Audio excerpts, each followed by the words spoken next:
Today we will learn and reflect on the history of American evangelicals, civil rights, and Republican politics using two recent books by Robert P. Jones as sources.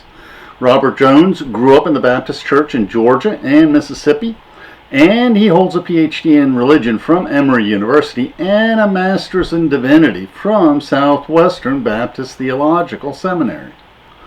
Jones remembers that as a youth, in his words, I memorized scripture, agonized periodically over whether I was truly saved, kept daily prayer journals, and read the Bible cover to cover over the course of a year in high school, and also worked for the Billy Graham Crusades for a time.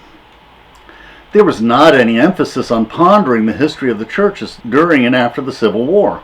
He remembers, I generally knew that there had been a split between Northern and Southern Baptists, but the narrative was vague. His high school education at the time taught that the true causes of the Civil War were complicated.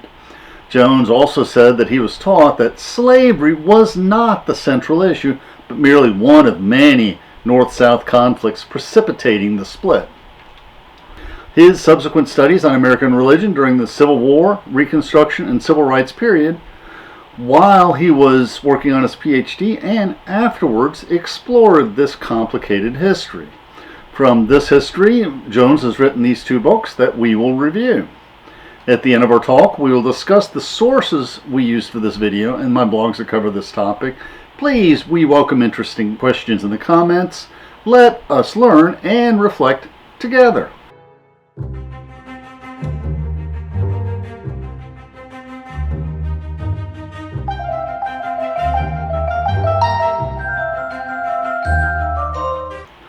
When we study the history of the Christian church in America, we must ask ourselves, what role should the Christian church play in our society, in our culture, and in the making of the values of our nation? There is always a spiritual contest between the church and our culture. This contest is summed up in the eternal question, who is going to influence whom? Will the church succeed in influencing our culture, or will our culture instead influence the church? Quite often our culture has influenced the church more than the church has influenced the culture. This is true both for the modern church and the ancient church. Just as a small amount of leaven causes the whole loaf to rise, so we must not confuse the great portion of Christians whose faith is as tepid as dishwater with the small remnant of truly devout Christians who are always the true future of the church. Public opinion polls of those who identify as Christians often do not reflect the convictions of the small number of Christians who truly believe in their heart. Robert P. Jones in his books concentrates on the history of the Southern Baptist Church. And this emphasis is valuable since so many of the Protestant and Catholic churches often follow the lead of the Southern Baptists in their racial policies, stated or unstated. For example, before the Civil Rights Movement, many Catholic parishes in New York City and other big cities segregated blacks in their own parishes far away from their neighborhoods. We can see this Catholic history in the life of Father Augustine Tolton, who was the first slave who became a priest during the Reconstruction era, leading a black parish first in Quincy, Illinois, then in Chicago. His efforts in Quincy were doomed when a priest convinced the bishop to forbid whites from attending or supporting his parish. Father Tolton received less resistance when he founded a black segregated parish in Chicago, but during his lifetime he never did receive sufficient tithes to properly finish the church that was finished just barely enough to hold services in the building. The loaf and the leaven metaphor definitely applies to the Southern Baptist Church. The last national 2021 meeting narrowly elected as head of the Baptist Convention, and isn't that the way elections are in history? The most important elections are always decided narrowly. Well, anyway, in the 2021 Baptist election, the candidate that was compassionate towards social justice and Black Lives Matter issues won the election. Also, the Southern Baptist Convention has enrolled many majority black churches in their denomination. And these black preachers have been able to sway some convention votes to move the church in the direction of greater social justice. In the Baptist Church, as in many other denominations, the national leadership is often ahead of the local leadership and the parishioners in civil rights issues.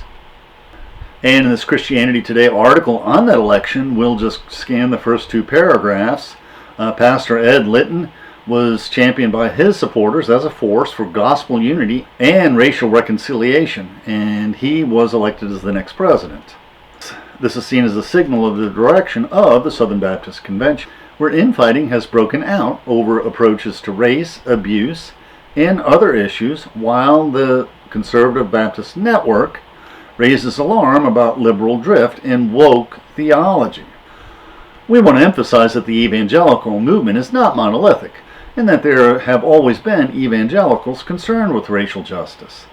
We must remember that the elderly Billy Graham did the unthinkable and tore down the segregation rope separating blacks from whites during his revival crusade in Jackson, Mississippi in 1952, which was in the middle of the Jim Crow era. Also, Billy Graham was a supporter of Martin Luther King's civil rights movement. And Christianity Today has an article also on that friendship.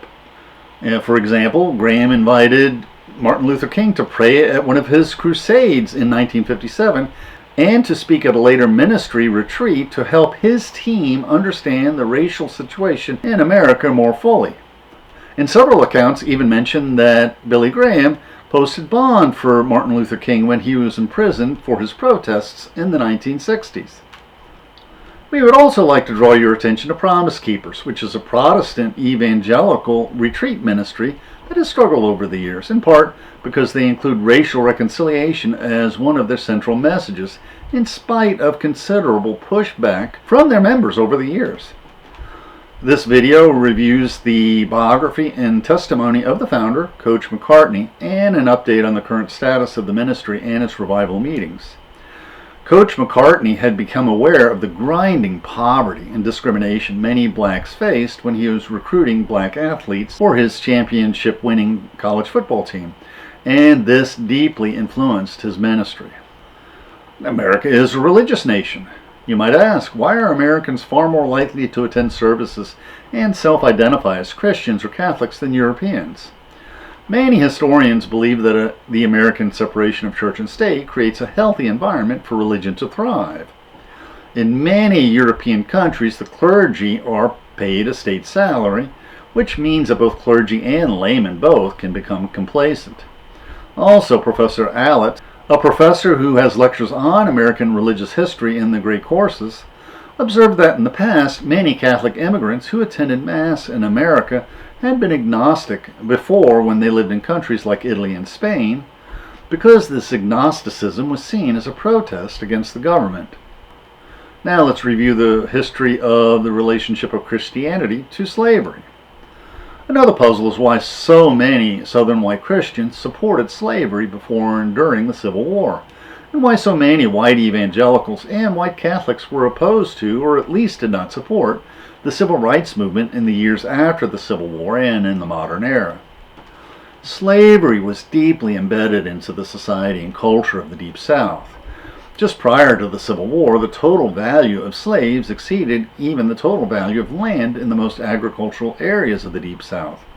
Even those few masters, like Thomas Jefferson a century before, who may have wanted to free their slaves in their wills, just found it impossible, because their slaves were often pledged as collateral for bank loans that financed their plantations. A slave was as valuable in the antebellum South as an automobile is today. Many schools and churches owned slaves. In one historical account, a church sold 2 young slave boys to fund the pastor's salary and the building fund. Family fortunes were ruined when too many of the slaves fled in the years before the Civil War. We see this story in the Harriet Tubman movie. Her masters had a small farm with only a few dozen slaves that was heavily in debt, struggling to compete with the much larger plantations nearby. We see the matron having a nervous breakdown when she was subjected to the mental stress as Harriet Tubman returned time again to deliver from bondage more and more of her enslaved relatives. Harriet Tubman had a price on her head. She likely would have been tortured and lynched had she been caught. At the time of the Civil War, slavery had existed for all of recorded human history, and the slave trade had only recently been abolished by the British Empire. Indeed, the Bible itself does not condemn slavery, but rather exhorts slaves to obey their masters.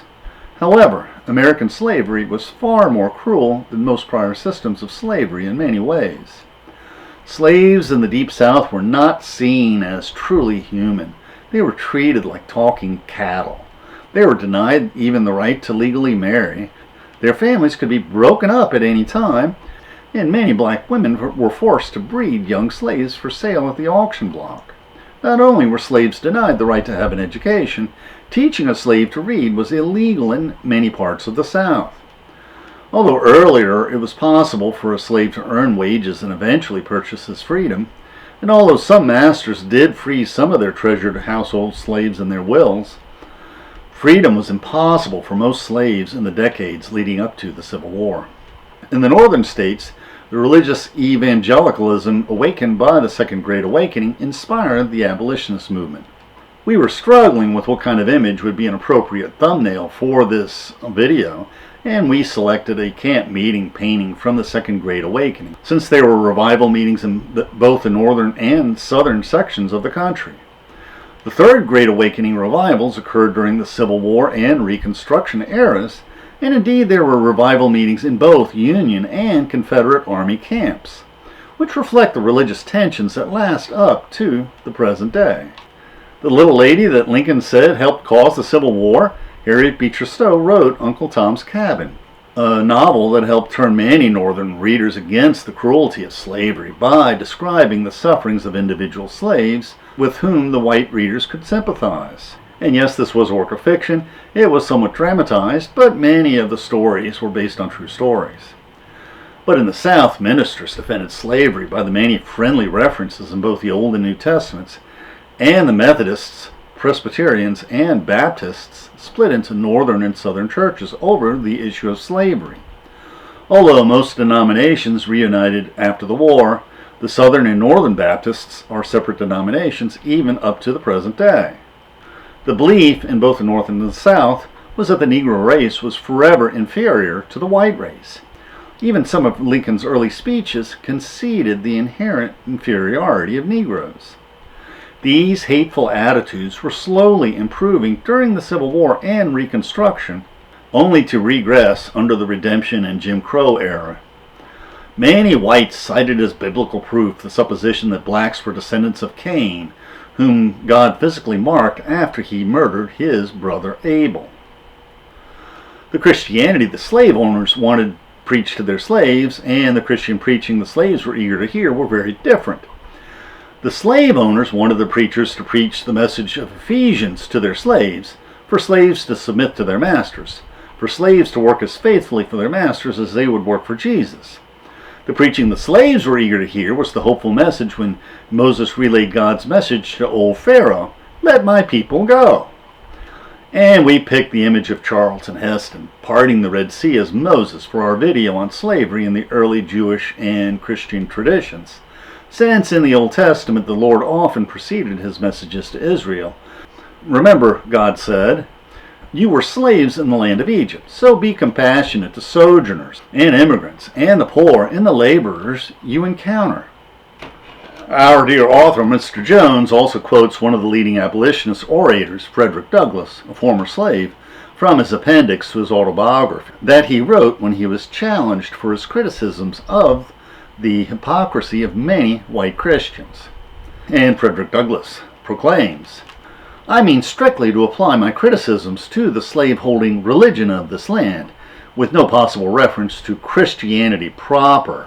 For between the Christianity of this land and the Christianity of Christ, I recognize the widest possible difference, so wide that to receive the one as good, pure, and holy is of necessity to reject the other as bad, corrupt, and wicked. To be the friend of the one is of necessity to be the enemy of the other. I love the pure, peaceable, and impartial Christianity of Christ.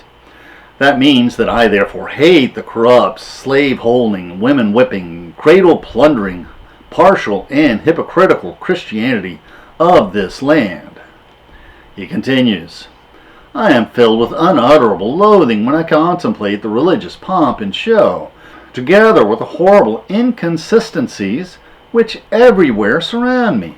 We have men-stealers for ministers, women-whippers for missionaries, and cradle-plunderers for church members. The man who robs me of my earnings at the end of each week meets me as a class leader on Sunday morning to show me the way of life and the path of salvation. This is he who sells my sister for purposes of prostitution. He stands forth as the pious advocate of purity. He who proclaims it a religious duty to read the Bible denies me the right of learning to read the name of God who made me. Do we detect some bitterness in Frederick Douglass's scathing condemnations?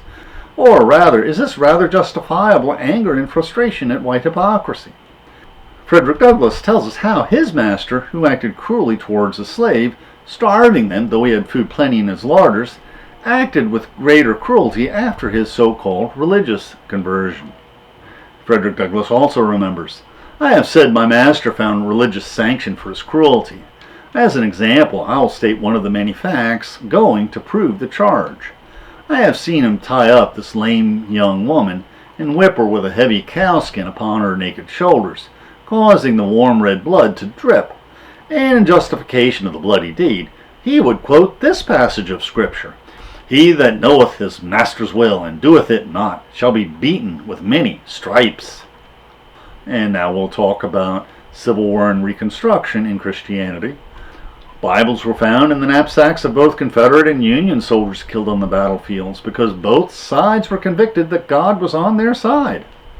After the war, many Southern preachers were forced to conclude that military victory was not connected to their righteousness.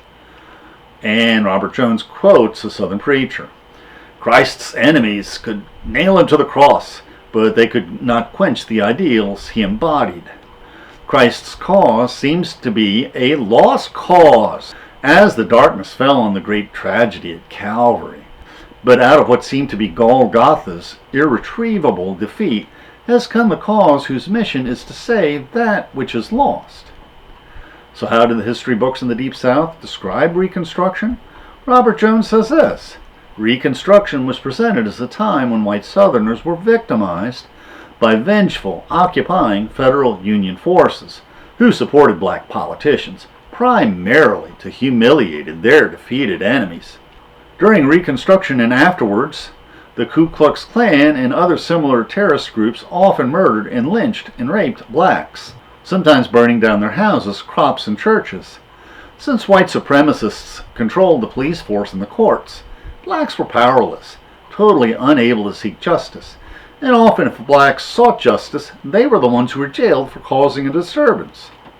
Researchers have documented over 4,400 cases of lynching of black men, women, and children, who were hung, shot, buried alive, drowned, and beaten to death by white mobs between Reconstruction and the 1950s. And there are likely thousands of instances that have been lost in the sands of time.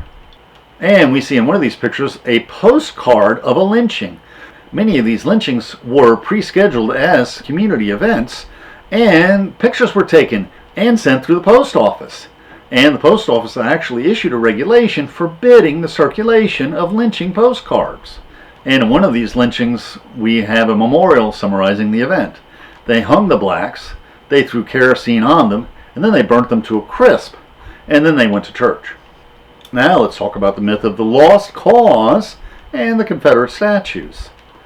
Historians often observe that history is written by the winning side of the war. The American Civil War is an exception. The Civil War is the one rare conflict where the Confederacy, who lost, whose armies were defeated, stubbornly insisted on writing the history of the rebellion not as a struggle to defend slavery, but as a great lost cause, a chivalric struggle for states' rights. The post-war public relations war was fought on many fronts, including sanitizing the textbooks our school children read and erecting public statues honoring Confederate generals and soldiers, which has been documented in many articles. The UDC, or United Daughters of the Confederacy, was a leading force in promoting the myth of the lost cause. The UDC had over 100,000 members during World War I. The UDC placed thousands of portraits of General Robert E. Lee and Jefferson Davis, the former president of the Confederacy, in public schools around the South. And they lobbied for making the Confederate Memorial Day a school holiday in many states, and wrote white supremacist primers for school children downplaying the evils of the Ku Klux Klan. The UDC even issued a Confederate catechism in a question and answer format so children could memorize the proper answers. These included: question, how are slaves treated? Answer, with great kindness and care in nearly all cases, a cruel master being rare, and if they were cruel, they lost the respect of their neighbors if they treated their slaves badly. Oh, question, what was the feeling of the slaves toward their masters? Answer, the slaves were always faithful and devoted, and were always ready and willing to serve their masters. Question, what causes led to the war between the states? Answer, the disregard on the part of the states of the North for the rights of the southern or slave-holding states.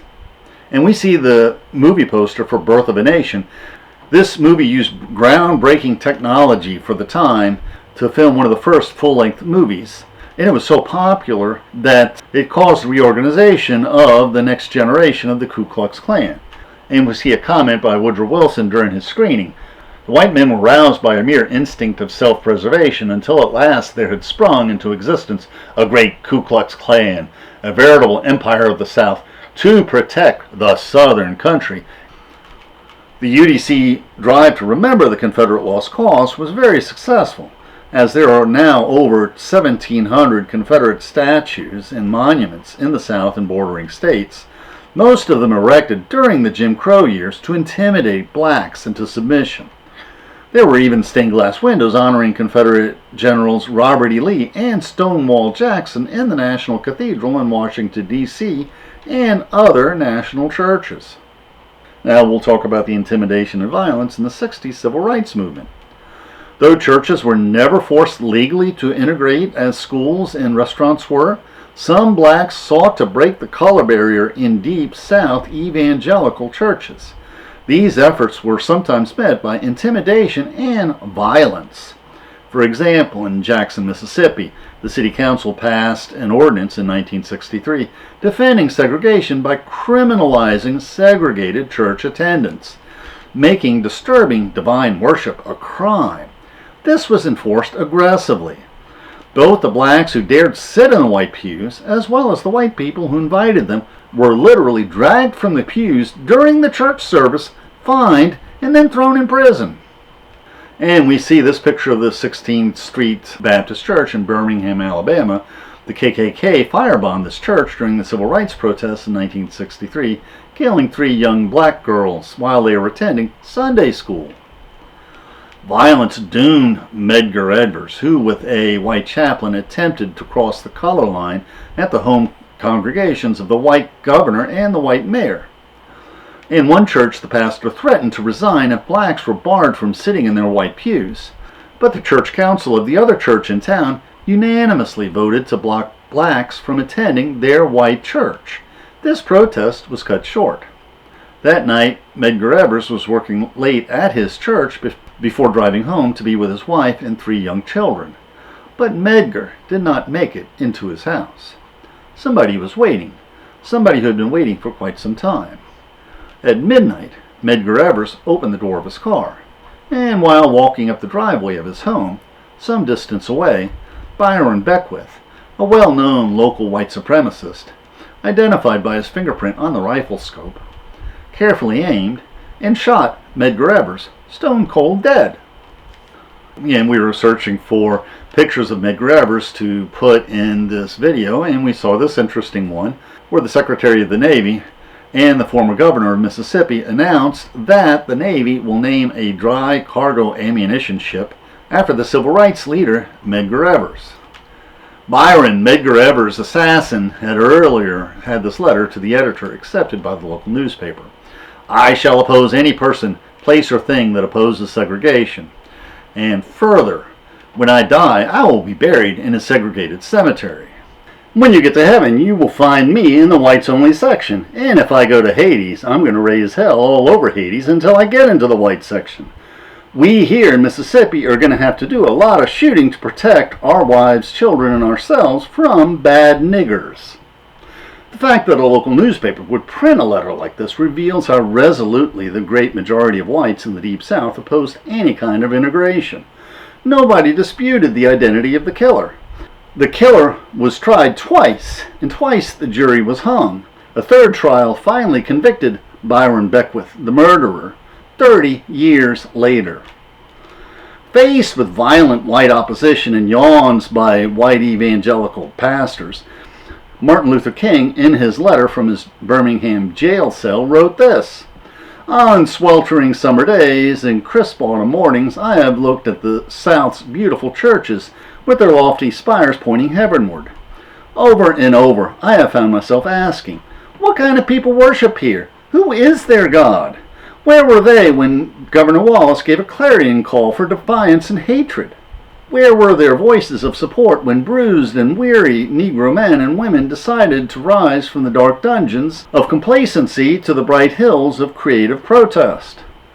Franklin Delano Roosevelt, or FDR, was the only president elected for 4 terms during the Depression and World War II, based on a fragile Democratic coalition of Southern racist segregationists and New Deal reformers, including civil rights activists, encouraged by his activist wife, Eleanor Roosevelt. This was a fragile coalition that was shattered when the next president, Harry Truman, issued an executive order forcibly integrating the military services. For the 1948 election, the Deep South segregationists bolted and formed the short-lived Dixiecrat Party. The party's main plank, written by Senator Strom Thurmond, included many issues which resonate in Republican Party politics up to the current day.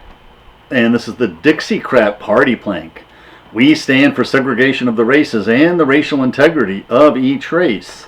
We oppose the elimination of segregation, the repeal of the miscegenation or black-white marriage statutes, which said that blacks could marry whites, the control of private employment by federal bureaucrats called by the misnamed Civil Rights Program. We favor home rule, local self-government, and a minimum of interference with individual rights." Like most critical elections in history, this was a close election. It was a really close election. So close that many newspapers had as their headlines, "Dewey beats Truman." But in the morning, the late-counted ballots swung the election to Harry Truman in a squeaker of an election, leading to Truman's famous grinning told-you-so photograph that you see in this picture, holding the paper with the prior night's headlines. Truman's stand on civil rights nearly cost him the election. The Great White Switch began in the 1964 presidential election when the Republican candidate Barry Goldwater explicitly opposed civil rights legislation. Although he lost heavily to LBJ, for the first time since the Civil War, more whites voted for the Republican than the Democratic candidate. For the 1968 presidential campaign, Richard Nixon adopted his Southern strategy, assuring Southern support by promising Strom Thurmond that the Republicans would oppose busing to integrate schools, and that he would name a Southerner to the Supreme Court, and that he would pick a vice president acceptable to the South. And you could see the 1968 election was a somewhat close election, although the electoral count would suggest otherwise. The unpopularity of the Vietnam War and the Watergate scandal tarnished the image of the Republican Party. Furthermore, Jimmy Carter, the Democratic candidate for the 1976 election, was a small-town, born-again Southern Baptist. Initially, white evangelical voters in the South were enthusiastic about this born-again president, but they soured when Carter was on the wrong side of many policies that were near and dear to the white evangelical voter in his heart. Carter refused to roll back civil rights and supported the Women's Right (ERA) amendment and did not push back on the Supreme Court decision which opposed prayer in schools. Jerry Falwell, the Baptist preacher and founder of the Moral Majority, launched in 1976 the I Love America rallies, linking faith to a political agenda. He opposed feminism, homosexuality, and pornography. In the next presidential election of 1980, Falwell supported the non-religious divorcee Republican candidate Ronald Reagan, spurning the born-again Jimmy Carter. Falwell's Moral Majority ran $10 million worth of political ads supporting Reagan. This encouraged many white evangelicals to change their party affiliation to Republican. By the time of the Bush campaign in 2004, 80% of white evangelicals voted Republican. In reaction to President Obama's win in the 2008 election and the bank bailouts rushed through to prevent a second economic depression, the Tea Party movement rose up in earnest, but it was quickly dominated by white supremacist elements. Ugly racist t-shirts were hawked at Tea Party rallies showing Obama as a witch doctor or as a mugger strangling Uncle Sam. Many Tea Party supporters were white evangelicals who opposed abortion and same-sex marriage. Egged on by enthusiastic support by the opinionators at Fox News, they opposed Obamacare, although polls revealed that many whites supported the Affordable Care Plan, suggesting they opposed the black president rather than his policy. Polling showed that 3/4 of Tea Party members agreed with the statement. Today, discrimination against whites has become as big a problem as discrimination against blacks and other minorities. Tea Party activists had high hopes when Mitt Romney ran for president in the 2012 election. They were in a state of shock on election nights. Romney had exceeded most of his electoral targets. He had increased his margins among white voters to an impressive 20 points, nearly double the margin that McCain won in the previous election, and won a remarkable 80% of the white Protestant vote, and Republican voter turnout was as high as usual. Then why did Romney lose the election? The traditional Republican coalition, heavily dependent on white Christians, was simply no longer the majority of Americans. Black voter turnout jumped between 2008 and 2012, and for the first time the black turnout percentage was greater than the white turnout percentage. Also, about 3/4 of the growing Hispanic electorate voted Democratic. The GOP postmortem report concluded that the Republican Party needed to be more inclusive if it wanted a long-term future in American politics.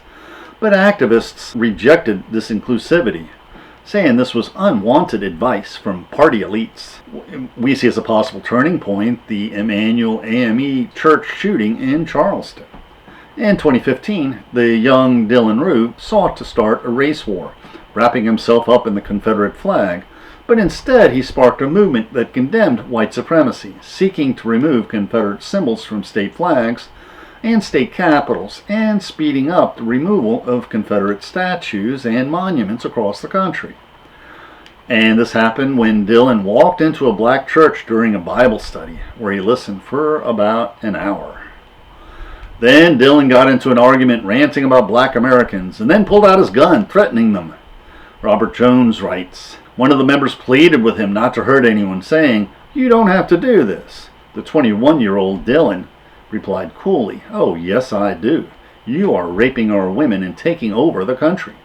Roof then opened fire, killing 9 church members, including the pastor.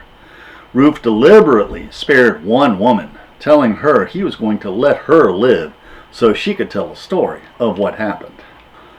What was especially troubling about this incident was Dylan was an active member of a mainstream church and had drawn several icons of Jesus in a jail cell journal.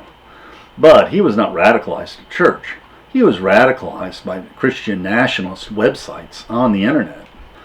Soon after this tragedy, Governor Nikki Haley had the legislature remove the Confederate flag from the state capitol grounds, arguing that it should only be displayed inside a museum.